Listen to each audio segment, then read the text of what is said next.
बिस्मिल्लाहिर्रहमानिर्रहीम। सियासी जमात का पुरतशद्दद एहतजाज एक पुलिस अफसर की जान ले गया। ये बज़ाहिर मेरे लिए, आपके लिए एक न्यूज़ होगी, एक ख़बर होगी। दुख, अफसोस और उन पे क्या गुज़री होगी जिनके घर का वो वाहिद कफ़ील था। 1988 में इस्लामाबाद पुलिस में भर्ती होने वाला एबटाबाद का जवान सारी उम्र 2024 तक अपनी ही अवाम की हिफाजत करने वाला नौजवान आज अपनी ही अवाम के हाथों जान की बाजी हार गया। इस्लामाबाद में जो PTI का एहतजाज चल रहा था, उसकी शेलिंग के दौरान अब्दुल हमीद नामी एक पुलिस कांस्टेबल जो कि शदीद ज़ख्मी हुआ, ज़ख्मी होने के बाद उन्हें हॉस्पिटल रेफ़र किया गया, जिधर वो ज़ख्मों की ताब ना लाते हुए अपने खालके हकीकी से जा मिला।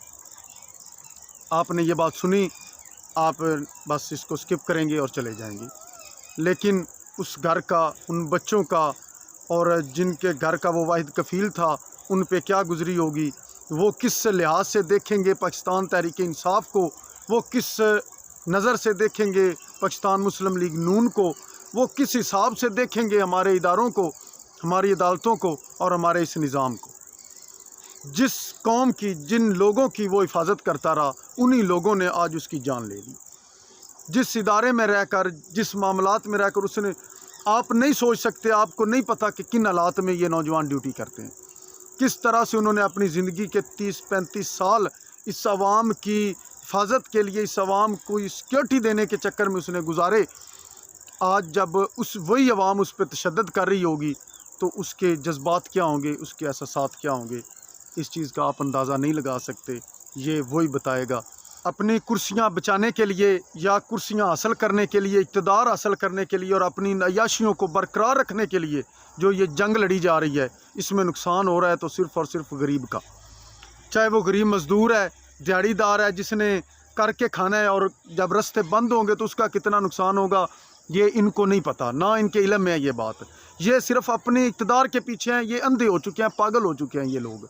दूसरे नंबर पर आ जाएं, आज एक नौजवान देखें ना, वो छोटे तबके का एक मुलाजम बंदा है, 40-50 हज़ार रुपये तनख्वाह के पीछे वो नौकरी कर रहा, आज उसकी जान चली गई है। आज दुश्मन किसी को मार दे वो एक अलग बात है, और जब अपनों के हाथों इनके इक़्तिदार के लिए जब इस तरह के नुकसान होंगे तो ये बड़ी दुख की बात है, और इस दुख का इनको अंदाज़ा नहीं होना, ये हम नहीं सोचना है। खुदारा मेरी रिक्वेस्ट है तमाम पार्टियों के लोगों से कि जब भी इस तरह के मामलात में आएँ, चाहे वो हमारे इस्लामी जमात के लोग हों, तहरीक लब्बैक क्यों, PTI क्यों या नून लीग क्यों, इन सिपाहियों का, इन सिक्योरिटी के इदारों का ख़ास ख्याल रखें। यही वो सिपाही लोग हैं, यही वो हज़रात हैं जो बॉर्डर पे ड्यूटी कर रहे हैं, यही वो नौजवान हैं जो सारा दिन आप सोते हैं रात को, और ये रात को आपकी गलियों में पहरा देते हैं। आपकी खातिर सर्दी हो, गर्मी हो, ये यूनिफॉर्म पहनकर, इतने इतने लंबे बूट पहनकर आपके लिए नौकरियां करते हैं, आपकी सिक्योरिटी करते हैं, और जब आप ही उन पर जुल्म ढाएंगे तो ये बड़े दुख की बात होगी। इसलिए इनका खास ख्याल रखें। बाकी ये इक़्तिदार की जंग है। इमरान खान सीट पे बैठेगा, कसम से उसने किसी को कुछ नहीं देना। आप कारकुन नजरात अपने अपने घरों में अपनी करके खाएंगे। आज नून लीग बैठे हो तो उनके कारकुन कोई फ्री नहीं बैठे हुए कि उनको घर में खाना मिल रहा है, वो भी अपनी मेहनत मजदूरी कर रहे हैं। इसलिए तमाम भाइयों से रिक्वेस्ट है, अब मैं ही जाऊँगा ना, मेरे जैसे ही जाएंगे, और आगे अगर ड्यूटी कर रहा है तो वो भी हमारा भाई है, हम में से है वो भी। अगर हम उसका ख्याल नहीं रखेंगे तो कौन रखेगा। इसलिए मेरी रिक्वेस्ट है तमाम भाइयों से कि जब भी इस तरह का एहतजाज हो तो इन भाइयों का ख़ास ख्याल रखें। वो किसी के भाई हैं, किसी के घर का सुहाग है, किसी का वो बेटा है। आज जिस घर में सफ़े मातम बिछा होगा, इसका दुख या इस इक़्तिदार की जंग की जो नफ़रत पैदा हुई है उसके घर वालों के दिलों में, इसका आप लोग अंदाज़ा नहीं लगा सकते। मेरी कोई बात बुरी लगी हो तो उसके लिए माज़रत, अपने भाई को इजाज़त दीजिए। अल्लाह हाफ़िज़।